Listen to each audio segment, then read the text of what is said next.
Hello everyone, welcome back. In this video, we are going to discuss a named tuple, where it is being used. Suppose we have a tuple called student, where we have the student name, age, and location is given, or city is given. Suppose I'm accessing this value, accessing this value student 1 for the first position, that is called the 29. How do we know whether it is age or student ID? Student ID. Is there any way we can identify whether it is a student ID or age? This is in case of 3, it's okay, we can memorize. Whereas when it comes to enterprise, okay, there will be thousands of rows will be there, right, in a single databases or something. When we access them back, how do we come to know whether this particular tuple or around 50th position, 50th index, what does value mean, or what does that value corresponding to? How do we come to know? With normal tuple, it will be different. It will be difficult. That's why we are creating something called named tuple. Named tuple. The named tuple, what we are going to do is we'll be defining the tuple at first. We'll be defining the tuple upfront.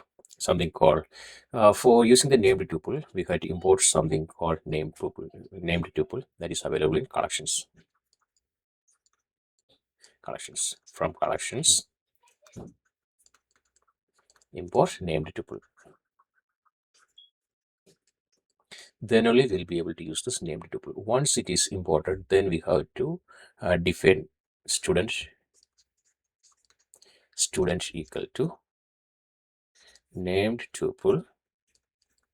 We have to define what are the parameters we are going to give, and you have the variable name student comma, and what are the variable name we are giving. Suppose sometimes we are giving name, then we are giving age, or the variable name we have to give country.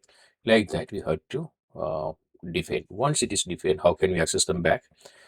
If you want to access them back, we have to give student.name, student.age, or student.country. If you want to get the details, student.name, we will get the name.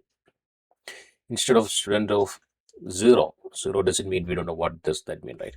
Instead of student of 1, now we are passing student.age. Student.age, we will get the exact value, and we come to know what is this value corresponding to. Instead of student of 1, it doesn't mean whether it is age or ID, right? But here we are assigning student.age. That means we are accessing the age from that student tuple. This is what this named tuple means. Let's go ahead and see them in practice so that it will be more clear. Named tuple.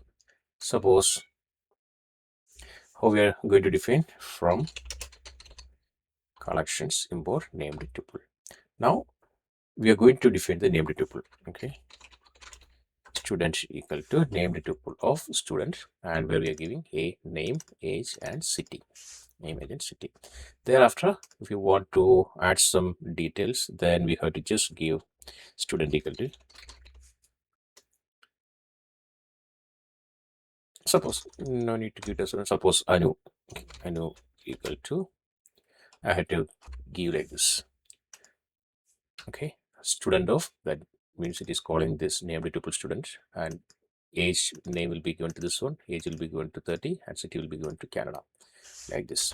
Now if you want to retrieve the data, Anu dot name, it will give my name. Okay, Anu dot age, it will give the age. Then Anu dot city, it will give that city location. This is what the named tuple means. Suppose if you want to add some other details instead of this one, student 2 equal to student of John 20 USA. If you pass like this, if you want to retrieve the data, we can just give student of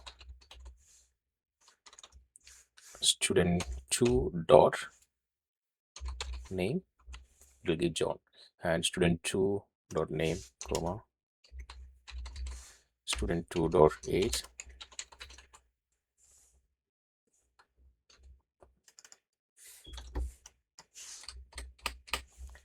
and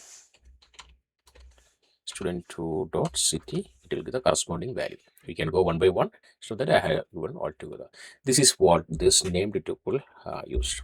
Okay, with respect to a real life generative AI, Gen AI. Let's see, we will be seeing this kind of code here. LLM responsibility named tuples of LLM response, answer, tokens, and model. I'm just executing this one, and I'm taking the responsibility. LLM response of giving the details. LLM response of giving the details.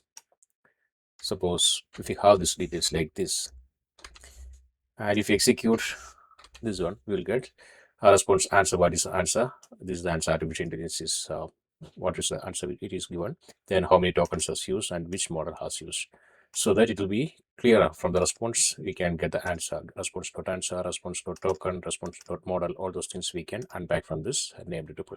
This is what in real life or in generative AI projects and all we use this named tuples. This is one of the examples. There are a lot of other places we use this named tuples in Gen AI and other agentic AI application. This is one of them where we used to do this kind of use cases in rack pipelines and all to identify this responses or number of token used on which model it has used. Those output can be used for the observability and monitoring purposes. This is what about named tuples and its real-time use cases in generative AI and machine learning applications. Thanks for watching. I hope you have enjoyed this video. See you in the next one. Bye. Have a good day.